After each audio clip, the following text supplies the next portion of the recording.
Nearly a third of all aviation accidents are caused by bad weather. Lightning can knock out an aircraft's control systems. Hail can smash jet engines to pieces. Despite all precautions, violent weather can reduce even the strongest aircraft to rubble.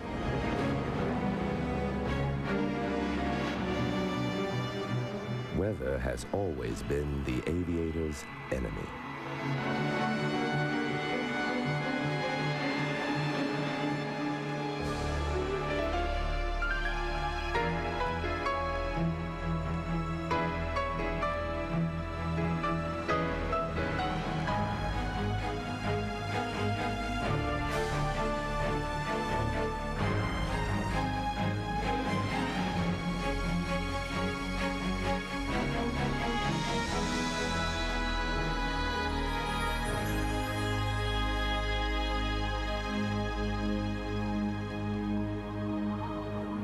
Every minute of every day, thousands of planes are in flight all over the world. More than 5 million planes take off and land every year. They face the most severe conditions on the planet.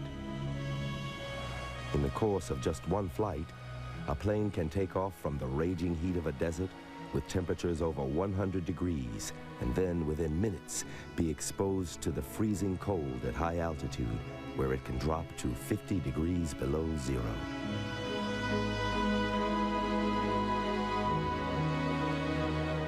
Safety is the key issue. Aircraft manufacturers and airlines spend millions of dollars on protecting aircraft from the most severe weather imaginable.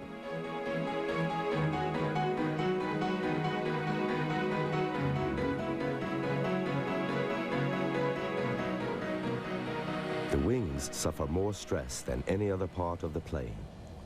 Before this new Boeing 777 goes into service, its wings are put through the ultimate test.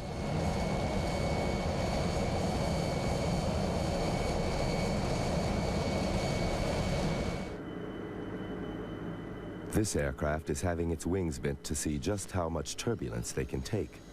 They're designed to withstand a deflection of over 24 feet, almost 150% greater than the strongest forces they will encounter.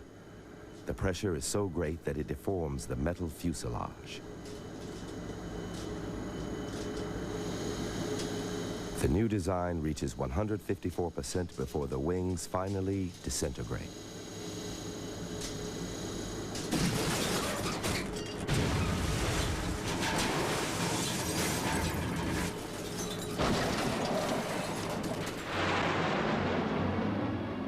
At the extreme edge of research, NASA scientists have even deliberately sent planes into thunderstorms to find out how to protect the fuselage from a lightning strike.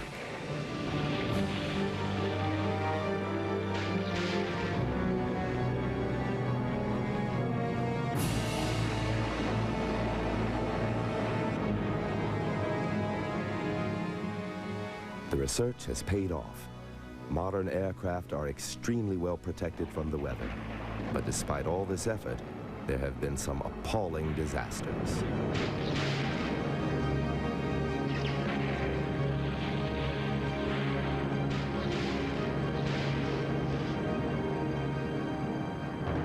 Lightning was responsible for the downing of a Boeing 727 in July 1982. Pan Am Flight 759 took off from New Orleans International Airport and climbed 4,000 feet through a severe thunderstorm. Eyewitnesses reported that the tail section of the plane was hit by lightning. Less than 2 minutes into the flight and only 2 miles from the airport, the plane crashed into a residential area. It plowed through 5 blocks of houses, spewed thousands of gallons of jet fuel, and set them on fire. 8 residents were killed. There were no survivors from the 136 passengers and 7 crew members on board.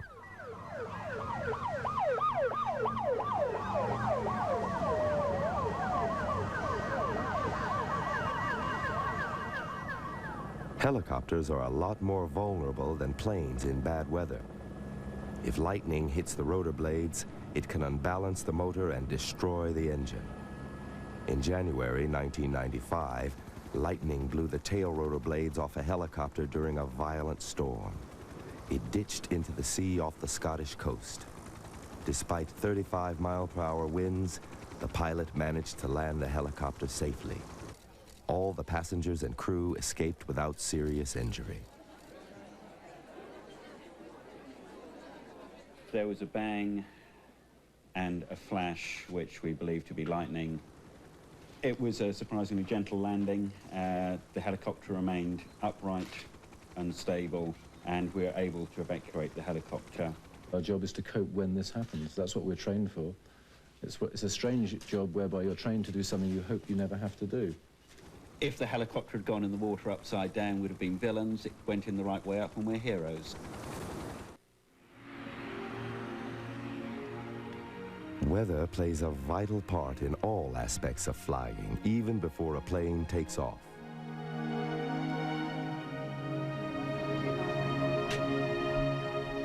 Airport air traffic controllers are responsible for guiding planes through takeoff, landing, and ground movements. They need to be able to see the planes at all times.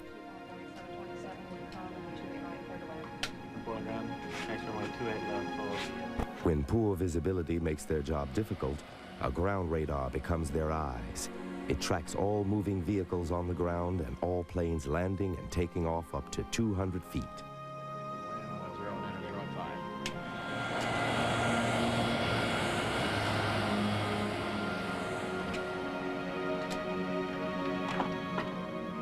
Even the length of a runway is determined by the weather. The lift on an aircraft wing is far more efficient when it is surrounded by dense air. Air density decreases with height above sea level. A plane taking off from Denver, 5,300 feet above sea level, has to take off faster and over a longer runway than in Los Angeles. And in the summer, air is warmer and lighter than in the winter, so a plane needs a longer takeoff.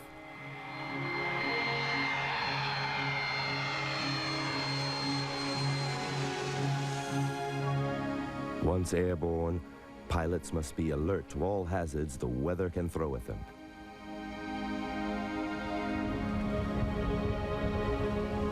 Hailstorms can cause unbelievable damage.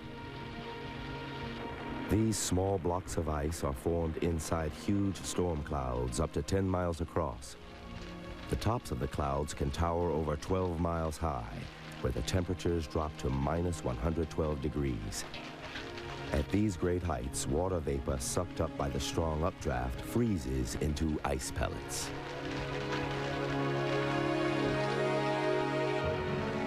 As the pellets fall, more water droplets freeze onto them. The updraft sends the pellets back up until, too large to stay up, they plummet to the ground as hailstones. If an aircraft strays into a hailstorm, the windows must be strong enough to withstand the impact. But if it gets into the engine, the plane could be headed for total disaster. Hail can smash the fans in a jet engine. The turbine blades shake themselves apart, and the engine bursts into flames.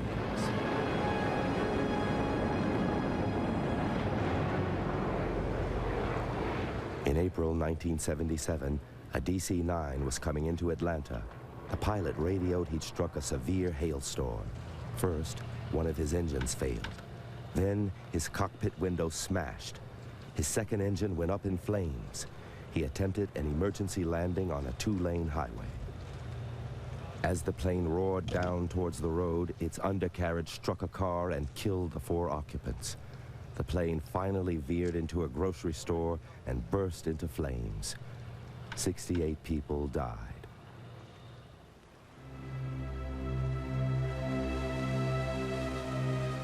The massive electrical field surrounding a thunderstorm can create sparks. This may have been responsible for the worst airship accident in history. The Hindenburg was 800 feet long, the largest airship ever built. It was filled with 7 million cubic feet of hydrogen gas. It was May 6, 1937. Hours late on its trip from Hamburg, because of headwinds, the Zeppelin had to ride out a thunderstorm along the Jersey coast before heading for the air station and nosing its way to the mooring mast. The wind is bad and the docking is a ticklish one, but it's all a thrill for the crowd of happy passengers eager to land after their transoceanic trip. Slowly the big ship warps in, and the ground crews rush for the mooring lines. In another 10 minutes or so, the great aircraft would have been snugly docked. But as the passengers crowded the windows to watch, a roar and a burst of flame near the big tail fins turned the ship into a flaming inferno.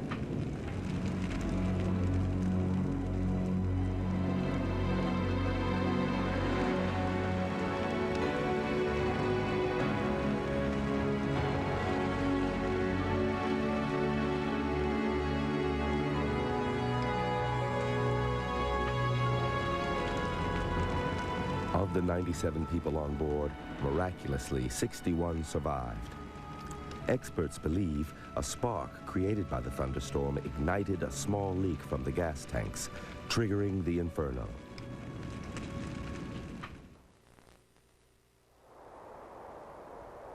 One of the worst nightmares for a pilot is fog.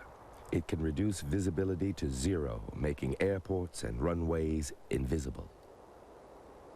Even with the most up-to-date navigation aids, a pilot can still make tragic mistakes.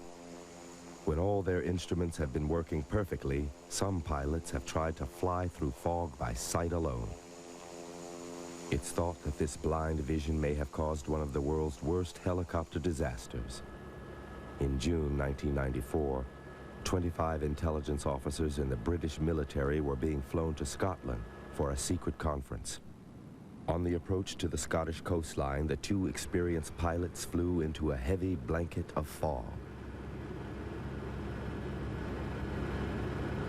The pilots apparently ignored their instruments and tried to fly over the fog bank, but they failed and crashed into a hillside, killing themselves and everyone on board.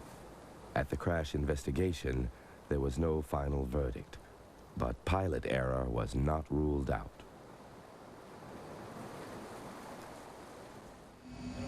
Runway inside, landing.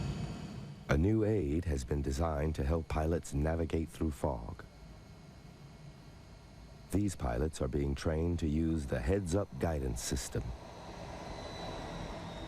The system's computer translates data from the aircraft's sensors into easy-to-read symbols. Speed, altitude, and flight path are projected onto a holographic display mounted in the pilot's direct field of view. You're down, landing check. The pilot looks through the display, not at it. The numbers and symbols are focused at infinity, so pilots can keep a lookout for the runway. For airlines that operate in bad weather, systems like this keep them flying. Without them, they would be grounded with long delays and financial loss. Even with the runway barely visible just 50 feet above ground, the pilot can make a safe landing.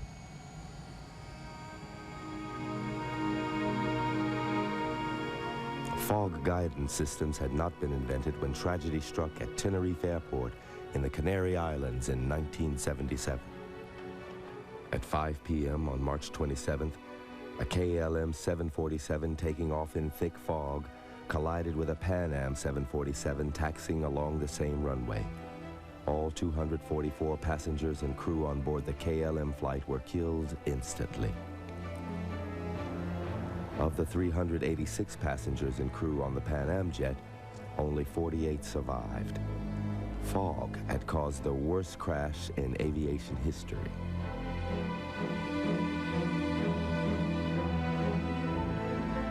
Hidden inside thunderstorm clouds are winds so powerful they can rip the wings off a plane or simply smash it to the ground. These violent updrafts and downdrafts are called microbursts. The strongest downdrafts, called downbursts, are the most dangerous. Air rushing down smashes to the ground and spreads outwards as a high-speed, turbulent wind. A sudden change of wind direction from a downburst can cause a plane taking off or landing to suddenly lose airspeed. If it fails to regain enough airspeed, the plane will stall and plummet to the ground.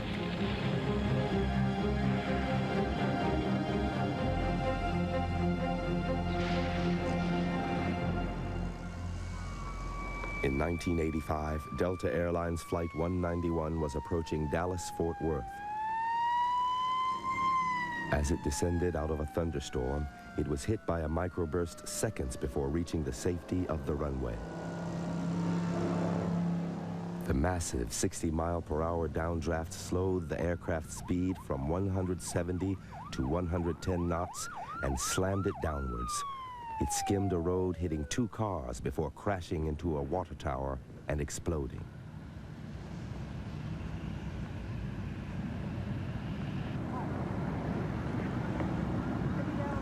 "36 people were killed. Miraculously, 30 escaped, some completely unhurt.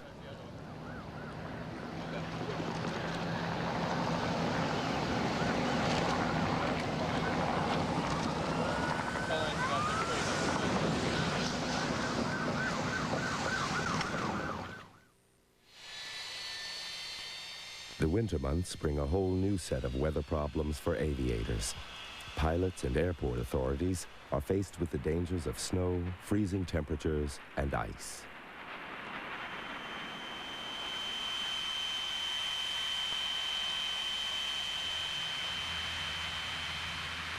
Ice is the single biggest weather killer in modern aviation. If ice coats an aircraft, it weighs the plane down and changes the aerodynamic performance of the wings. The plane can simply drop from the sky.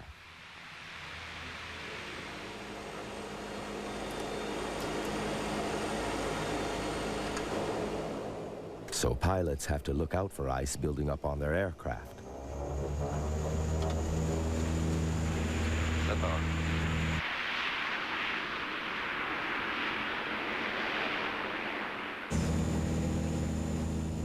Temperature decreases 7 degrees for every 1,000 feet altitude gained. Positive rate. Yep. At normal cruising altitudes, the temperature can be as low as -50 to -70 degrees.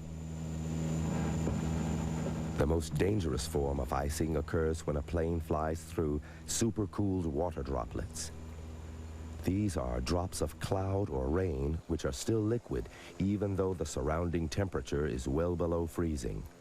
If these drops hit the plane, they freeze instantly, giving a hard, transparent coating of glazed ice. There are no instruments which can detect ice, and even the best forecasts can miss clouds that might deposit it. Looks like we're picking up a little ice on the leading edges there. Okay. Some light ice. The only prevention in flight is to heat the leading edge of the wings.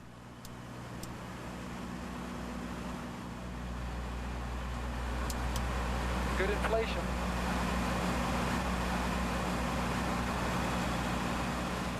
On the ground, it's vital to spray aircraft with de-icing fluid before taking off again. The fluid, a form of antifreeze, melts any ice that has accumulated on the aircraft. This simple operation can save a plane from disaster. Ice on runways can pose another serious threat.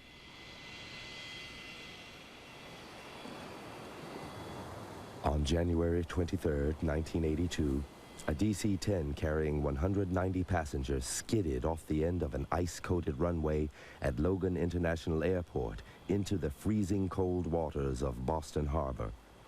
By an amazing stroke of luck, nobody was killed and there were only minor injuries.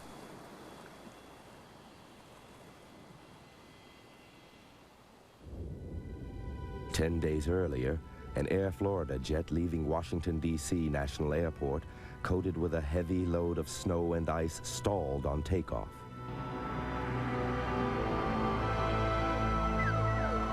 Unable to climb fast enough, its tail section hit the 14th Street Bridge across the Potomac River, killing 3 people in their cars. The stricken plane tumbled into the icy waters. The 737 broke into 3 sections. The nose and main fuselage plunged straight under the surface, killing everyone inside. The tail stayed afloat for a short time, and a few survivors were thrown out into the river.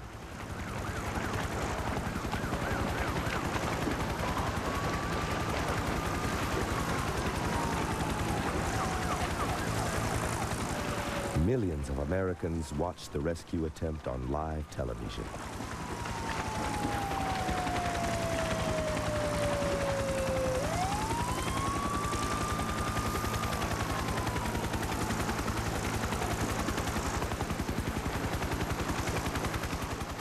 The water was so cold, the survivors became numb and began to freeze.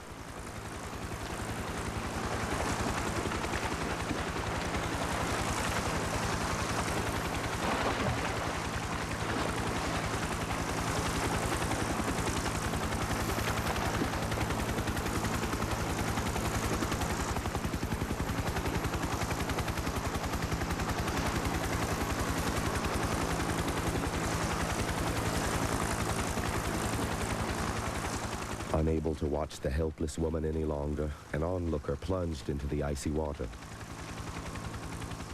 The woman was almost unconscious, but he managed to drag her to safety.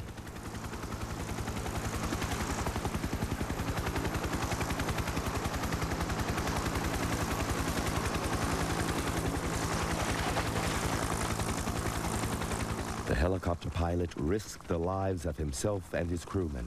He settled his craft almost on the water, while the crewmen clambered out onto the landing skids to reach another survivor. Of the 83 on board, just 5 survived.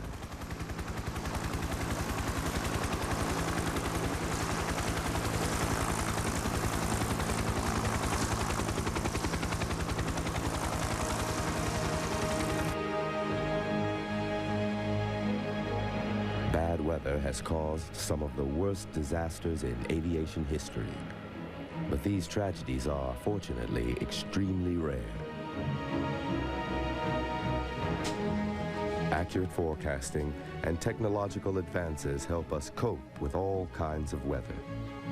In fact, aviation is now the safest form of travel.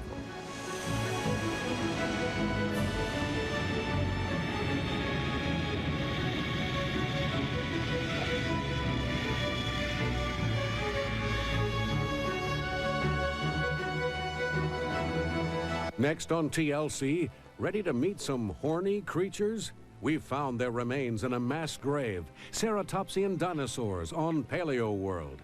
Then embark on a search for pharaohs and kings on Real History.